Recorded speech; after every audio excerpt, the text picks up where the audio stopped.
بسم الله الرحمن الرحیم. قدرمنو دا وخت د سکول ته راغلی ما او خپل بچی له راغلی ما هغه څه ډسکشن وو دغه د استاد سره دا د پېښور ماډل سکول یو سیټ اپ دی. ځلته کراله ما تر خوشاله خبره ده چې ټرافیک ډپارټمنټ سملګری او اهلکار ما سره ملو شو چې اکثر دوی زه په سړک وینم ګرمه ګرمه کې وینم او زغه ځکه ولاړ یو د ګینټو د پېښور ټرافیک دوی سمبالښ کوي. ټرافیک ډپارټمنټ ته یو دا خصوصیت هم حاصل لې چې دا ډېر زیات سوشل دی. دا هغه پلیټ فارم هم استعمالي چې کوم ته موږ یوټیوب وایو یا فیسبوک وایو او دغه لارې هم ډېر متحرک دي. دا صرف ټرافیک ډپارټمنټ پېښور نه بلکې نورو محکمو له هم پکار دي چې هم داسې متحرک شي خپل کار په ولسي توګه ولس ته کړي. دا وخت دلته کې عالم د دې موبایل ټیم د دې هغه مرګري ټول دلته ولاړ دي.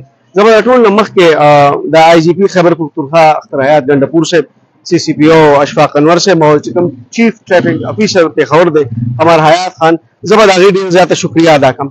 قدرمنو دا چې کومې هلې ځلې وي نو دا کریډټ موږ هغه مشرانو ته ورکړو د چا له کبله چې یو سوچ جوړ شي چېرته چې ویژن وي سوچ وي دا دغه شانتې کارکردګۍ هم وي ښکلا هم وي.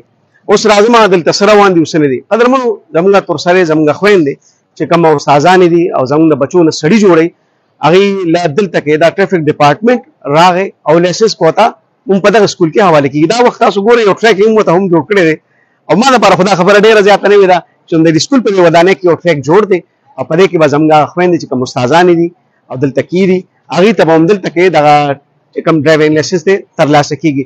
د دې یو فایده خو دا هم ده چې دا کومې خویندې دي دې کې شک نشته چې کله دوی هغه ډپارټمنټ ته ځي اول ته ځان رسوي یو خو به ټایم ډېر زیات لګي بل هلته کې هغه ماحول چې څنګه دی ځکه چې هلته کې نارینه هم ډېر زیات وي هغه جیجک وي ډېر زیات بل زنانه چې کله ډرایوینګ ته کېږي نو دې کې اسم هیزیټیشن ډېر زیات وي. نو زما په خیال چې دا یو دومره پرفضا ځای کې یو ډېر پرفضا ماحول کې هم د دې په سکول کې چې هلته کې هم د دې ملګري دي او زموږ دا ملګري د ټرافیک اهلکار او بیا به زه آصف بھائی ستاسو هم زه شکریا ادا کوم. بیا آصف چې چېرته ګورم دا خو بلکل هیرو دی په هر ځای کې لګوي او په 4 اګست کې مې کته د هلې ځلې موږ وکتې هسې هم دې ملګرو ته موږ خوشحالېږو. خبره صرف د آصف نه ده بلکې دغه وردي چې کم هم مرګري ته ور په غاړه وي دا زموږ هیرو دی او دی د خاورې نه ډېر څه ورکوي. قدرمنو دا د لایسنس د ګاډي اخیستل دا ډېر ګران کار دی خو چې زنانې بیا په داسې ماحول کې والي او د کوټ په دورشلي والي نو زه یم چې حق جوړېږي د هغه ټولو مشرانو چې مې نومونه واخیستل. آصفه یو جهان مننه او ستاسو دا منډې تړې او هلې ځلې به انشاءالله د دې انټرویو له برکته ډېر لرې لرې پورې لاړ شي. عزتمند اخري خبره کوم دا ملګري دا زمونږ دي موږ د دوی یو چې تر څو زموږ ملاتړي مې دا کار ښکلي کېږي نه. ډېره مهرباني آصفه. مننه صاحب شکریه.